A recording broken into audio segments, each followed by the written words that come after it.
Good day everyone, my name is John Kizel Mangilin from UMS B1. Today we are talking about a video and benefits of multimedia in ICT in 21st century. ICT and multimedia have transmission from being luxury tools to become a very foundation of modern existence. Multimedia integration of text, graphics, audio, and video combined with ICT, the structure that enables digital communication, has fundamentally altered how we learn, work, and interact. The benefits of these technologies are profound, driving global progress and defining the boundaries of human potential. The most significant impact of multimedia and ICT is the field of education. Traditional one-dimensional teaching methods have been replaced immersive interactive experience. Multimedia caters to desired learning style. Visual learning benefits from infographics, while auditory learners thrive with broadcasts and video lectures.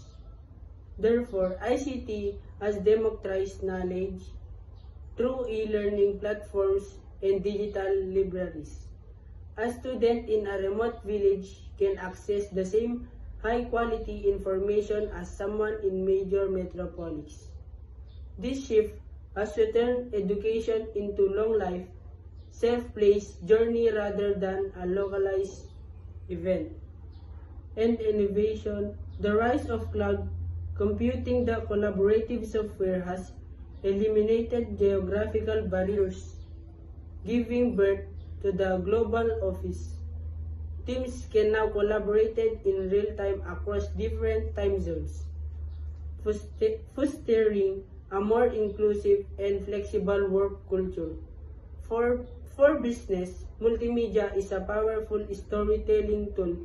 It allows companies to engage customers through rich visual narratives, while ICT providing the data analysis necessary to understand market trends and customers' behavior with unprecedented precision. Beyond professional life, these technologies have reshaped social connectivity and civic engagement. ICT facilitates the instantaneous sharing of information, allowed for the rapid mobilization of communities and the democratization of news. Multimedia enhance this by providing a platform for creating expressions. Through digital storytelling, individuals can share their unique perspective, transporting empathy and cultural understanding at a global scale. In issues, ICT provides the bridge, while multimedia provides the content that makes human connection.